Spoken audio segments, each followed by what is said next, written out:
what we're going to work on today is we're going to finish out the significant figures part as far as how you assess multiplication and division. We did the plus-minus rule last time. We're doing the multiply-divide rule this time. After that, we'll go into what's called dimensional analysis, which is probably one of the most important sections of the material for the whole semester. You need to get good at dimensional analysis. After that, we'll do some density calculations, temperature calculations, things of that sort. But first do this. This is out of the notes. This is the multiply-divide section. Type in each of these on your calculator. Write down exactly what the calculator tells you, and then we'll walk through them and talk about how significant figures apply. If there's anybody here who was not here Monday, please raise your hand and let me bring you the syllabus and other related items.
Here's what I got for them.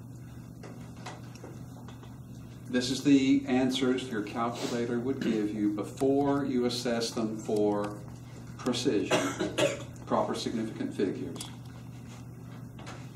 And when you're dealing with multiplication and division, the rule is the data point that has the least number of significant figures limits you.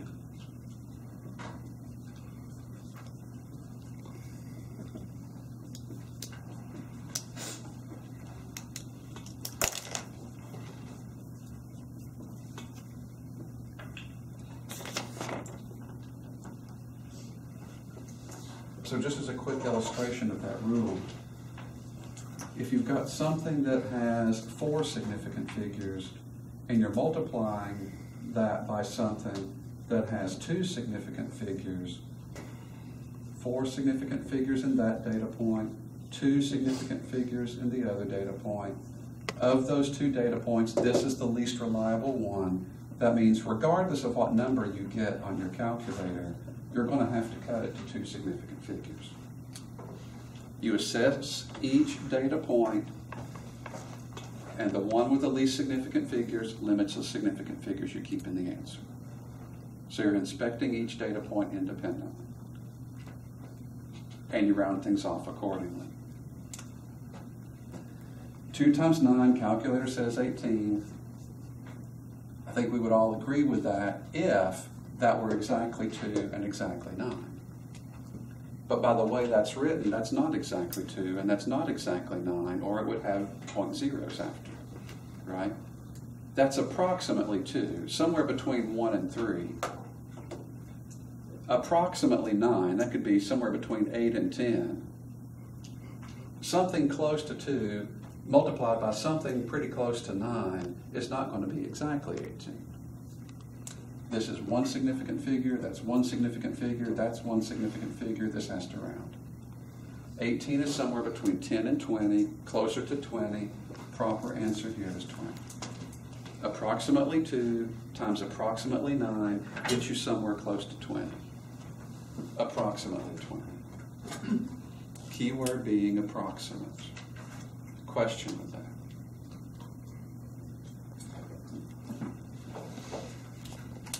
Next one. How many significant figures in 2.0?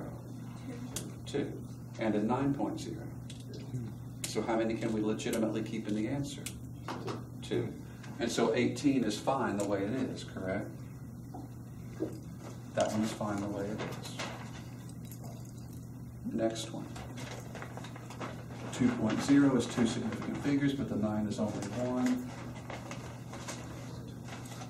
You're limited to 1. This is also going around to 20. Question on that first set of 3. Calculator says they're all the same, 18, 18, 18. But precision-wise, we know better, because some of these 2s and 9s are more reliable than others, correct? More precise, less approximate than others.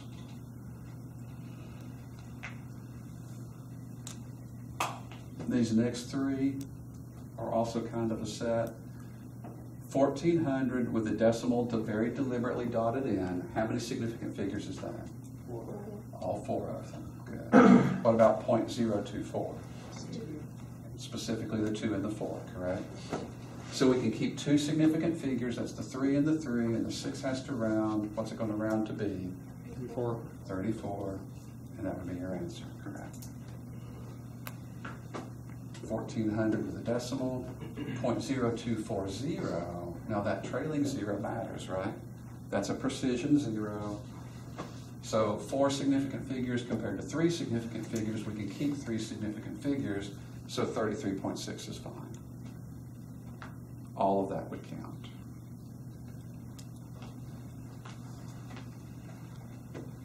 $1,400 without the decimal, 2. 0.0240, 3. How many can you keep in the answer? 2. This one, and the rest has to round. This one would be 34. Rounding up to 34. You round to whatever's closest.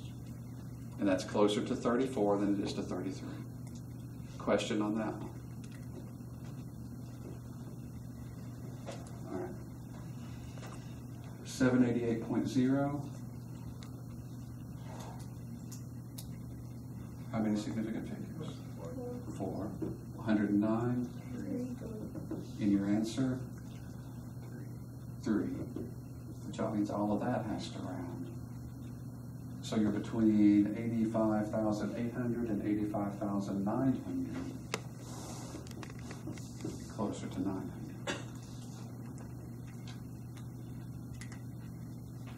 Before we do the division ones, are there any questions so far? All right. 5.00, that's 3 significant figures. 190 with the decimal, that's also 3 significant figures. Which, so we can keep 3 in our answer. This leading 0 is not one of them. So the 2, the 6, and the 3, and everything else has to round. Being a 1, something, it's going to round down. So 0, 2, 6, 3 would be your answer. Question? Do you see the pattern here? 00850, 3, specifically the 850 at the end. 2500, 2. And the answer? 3 compared to 2. You can keep 2. These leading zeros don't count, so there's your 2. That's fine the way it is. Remember, leading zeros never count. These are not significant. These are not significant. Those are simply placeholders.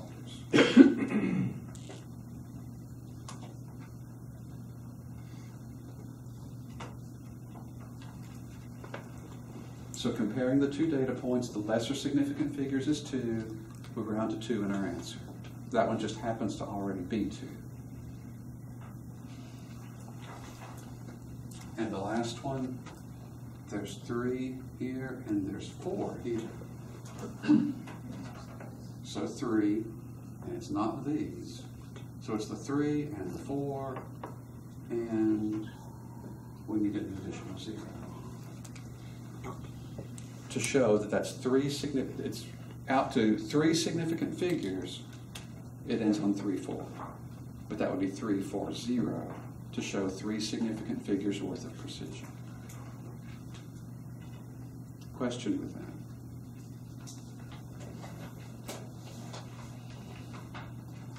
It takes a long time to really get comfortable with this.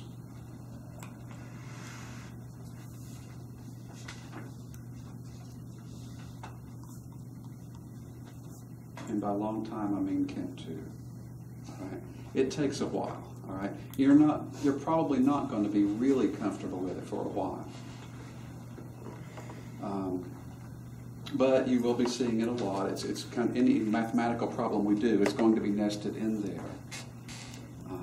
So it is something that you will get better at over time, and it's going to be awkward at first. But it gets better with practice. It's something you assess at the end of every calculation. But just right now, superficially going over the rules, is there any question? Yes? So I know that the multiplication is limited by the significant figures in the same way with the addition and subtraction. Significant figures on addition and subtraction was not based on what you had in the data points, it was based on place value. Okay. So for example, if we had 4.1 and we were adding 5.9, this is 2 significant figures, this is 2 significant figures, but that would add up to be 10.0, which is 3 significant figures, and that's okay. Because what you're looking at is not significant figures in the data, but that's the 10th place, that's the 10th place, you keep to the 10th place. Right? So it's a place value rule compared to a significant figures rule.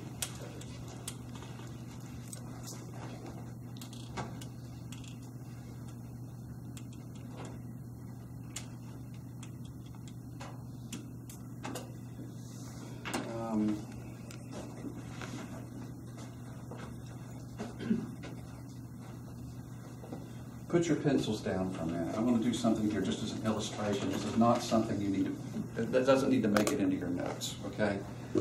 So just, I guess, follow along.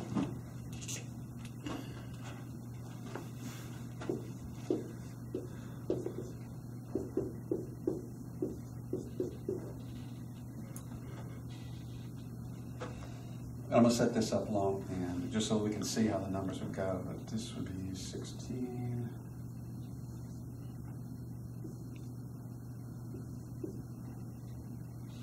And somebody please check my final answer with the calculator.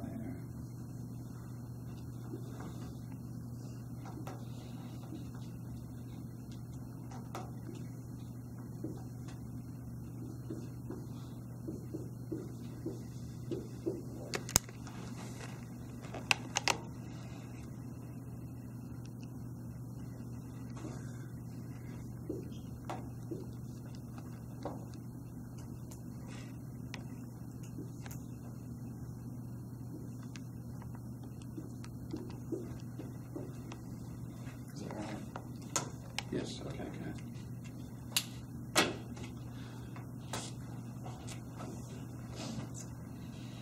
How many significant figures in 1, 2, 3, 4? 4. Apparently 4. And so by the multiply and divide rule, we should keep 4 in our answer, which would be here and here and here and here, and everything else gets rounded, correct? Yes.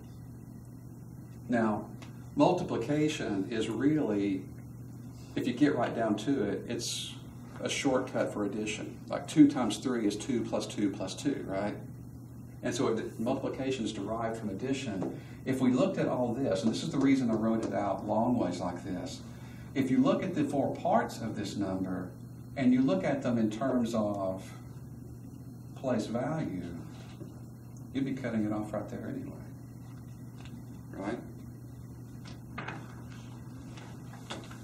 So really, what you have as your multiply divide rule is not a different rule. It's a shortcut to having to write things out longhand. All right, it is still technically the place value rule. But that's not something you want to have to do every time you've got a multiplication problem. And so what we've got here as far as limiting by the least significant figures, this is a shortcut to the place value rule that you use on multiply and divide. I don't know if that's any better or not, but it really is essentially the place value rule in both cases. It's just when you're doing multiply and divide, it doesn't look like the place value rule. So I don't know if that's better or not. File that under trivia. But that is where the rule comes from.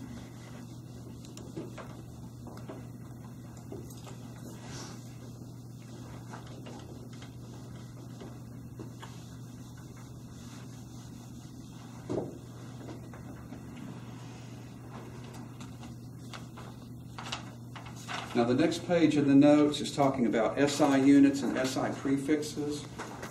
The SI system is pretty much identical to the metric system, where you're measuring distances in meters or some variation of meters, like kilometers, millimeters, centimeters, and so forth. Mass, you don't measure in pounds, it's grams or kilograms or milligrams or micrograms and things of that sort. Each of these units listed here, mass, length, time, electric current, and so forth, you need to know the units for them, the base units for them. Length, that's meters. Volume, that's liters. All of those are listed in the textbook, or you can look them up online if you prefer, but know the base unit for each of these measurements.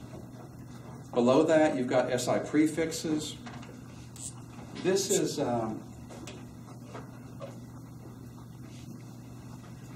ways of incorporating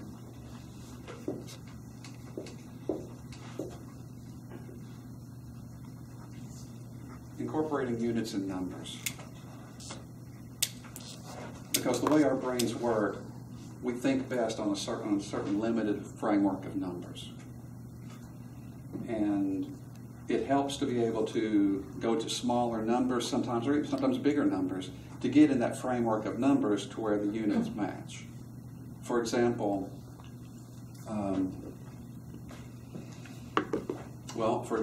if somebody asked you how far it is from here to New Orleans, and you told them 38 million inches, would that really help your frame of reference? No, because we think of big distances with big units, like miles, right? Now, if you're measuring the countertop, you'd talk in inches. But if you're talking big distances, you use big units, and that way you can keep the numbers comprehensible. The metric system is all based on tens. The prefixes, for the most part, are increments of 3, because if you look at these, notice it goes 10 to the 9, 10 to the 6, 10 to the 3. Increments of 3. Now, with the exception of centi, 10 to the minus 2, they also go in 3s on the small side of things. -3, -6, -9.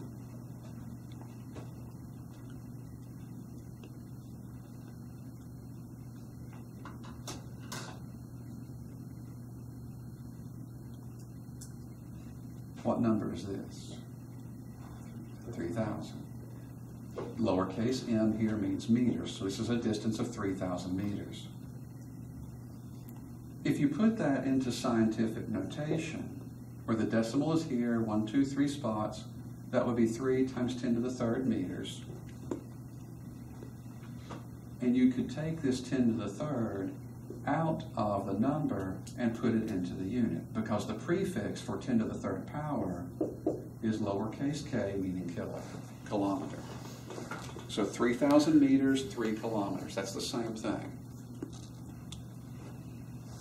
This is still literally 3,000 meters, if you choose to read it that way. It's generally pronounced 3 kilometers, but the kilo literally means 1,000, so 3,000 meters. Each of these SI prefixes works that way, and you'll shift into and out of those depending upon the numbers that you're working with, or the units that you're given to work with.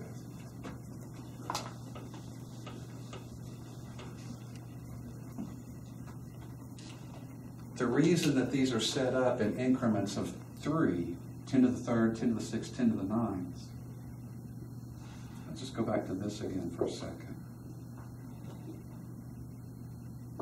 Is that our place value system is set up in increments of 3. This is 3,000, correct? What's this? What's this? And everybody's still saying 1,000, 1,000, 1,000, right? And then what's this?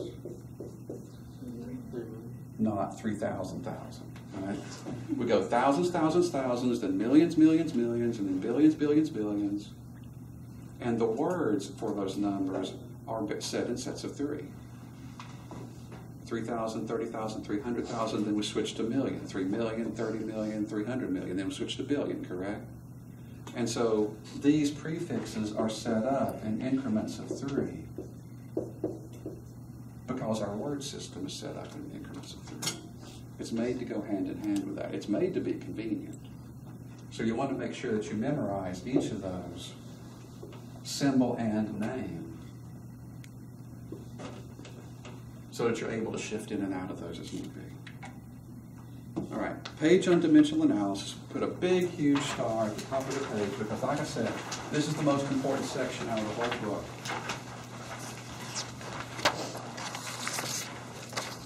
Definition. It's a systematic way of doing calculations to help you prevent errors. And before we actually do formal, proper dimensional analysis, do these 2 calculations. This is just math, but do these 2 calculations.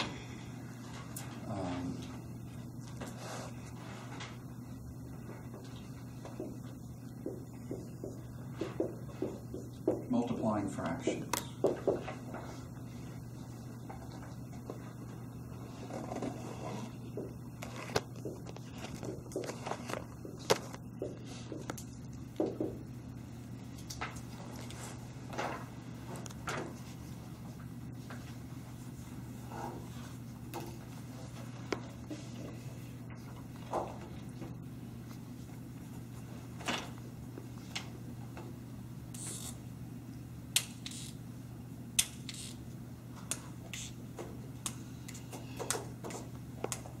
No trick, it's just multiplying fractions.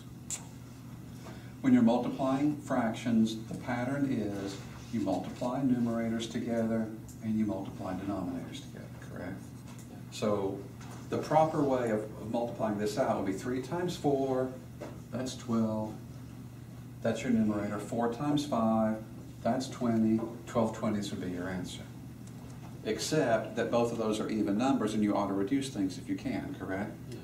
So dividing them both by 2, this would be 6/10. That's still even numbers. Dividing them by 2 again to reduce would be 3/5, right? And that's the proper way. What's the cheap shortcut way? 4 goes into both. You've got a 4 on top and 4 on bottom, and ultimately, mathematically, when we did this divide by 2 to reduce, we were factoring that out, correct? And so if you just go ahead and recognize that and realize that a 4 on the top and a 4 on the bottom are going to cancel out, then you can drop that, and then the only thing left on top is a 3, and the only thing left on bottom is a 5, and 3/5 can't help but be your answer. Are we okay mathematically with that? If you can do that, then dimensional analysis is no big deal. Because what we're going to be doing, we won't be canceling out numbers, but we're going to be canceling out the units associated with those numbers to make sure that we multiply when we ought to and divide when we ought to, and not make a mistake and multiply when we ought to be dividing. It's a system to help you prevent mathematical mistakes, and it's all based on cancellation, top and bottom.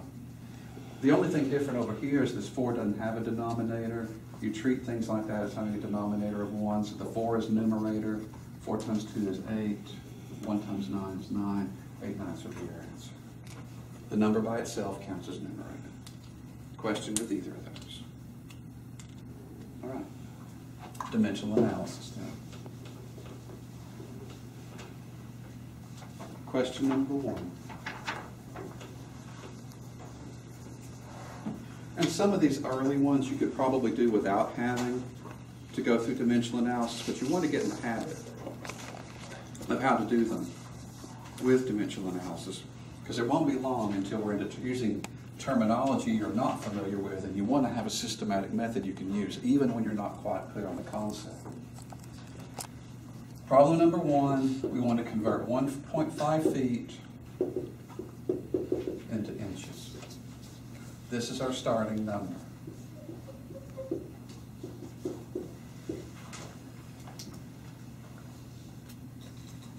The relationship between feet and inches is this. 1 foot is defined as 12 inches, that's automatic. And what we're going to do with that relationship is use it as a multiplying factor. We're going to multiply it by this 1.5 feet. And we're going to do it in such a way that the feet units cancel out like those 4s did a minute ago that I had up here in the problem. This 1.5 feet counts as numerator, correct? Which means when we set this term up over here, we can do it as either 1 foot over 12 inches or 12 inches over 1 foot, depending upon which way is going to make the units cancel out. Since we already have the feet unit in the numerator here, then we're kind of obligated to put the feet unit down there in order for that to cancel, correct? That's the key. You line up terms to where the units will cancel out, and then you can't go wrong. Or less likely to go wrong. Shouldn't go wrong. But do you see that there's really no choice about where to put the feet if we're going to have the units cancel out? We're obligated to put the feet unit on the bottom, and 1 goes with feet. That means we're obligated to put the inches unit on top, and 12 goes with that. And so mathematically what we're left with, unit-wise, inches is the only unit left. And mathematically, 1.5 times 12 divided by 1, 1.5 times 12 is 18. And that would be your answer. When we start having longer ones or less familiar ones, you really need to rely on this cancellation method. Because you can still get the calculations right, even if you're working on units you've never heard of. Because it's really a matter of just alignment. Aligning them to where things cancel out. Do you see how this works? All right. Number 2. Do this one on your own. The relationship here is that 1 pound, well, yeah, 1 pound is 0.4536 kilograms.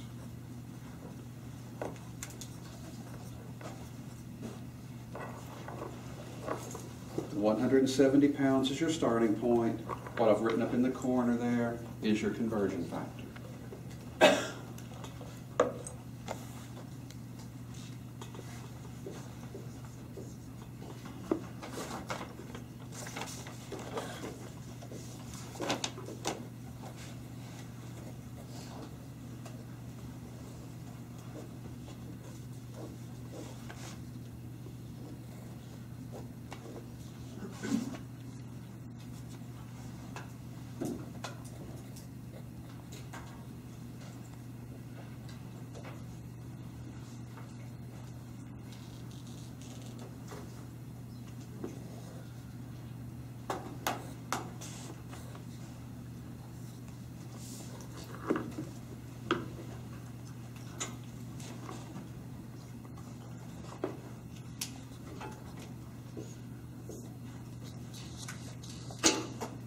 What's up there right now is the key to the problem.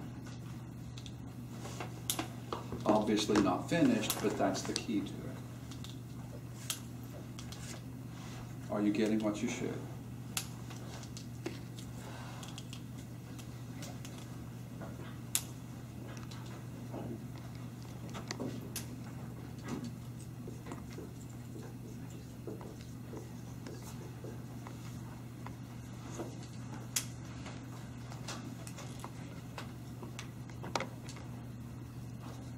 Question?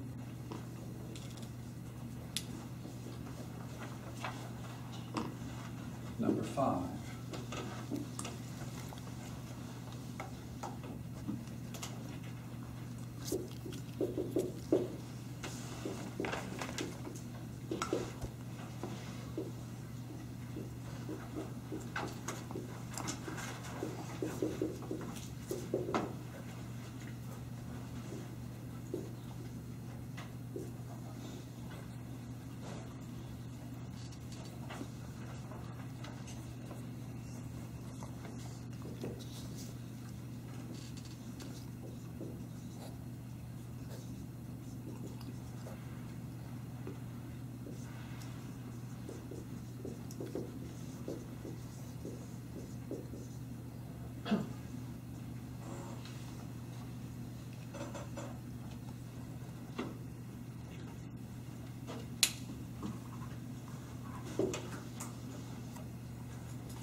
These kinds of relationships would be given to you. And there's no conversions like this that you need to memorize.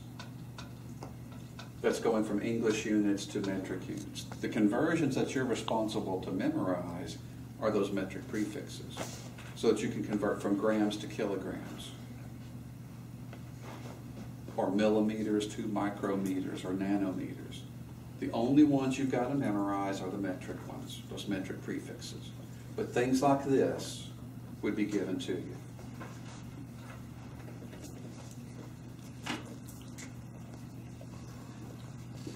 So this is our starting point.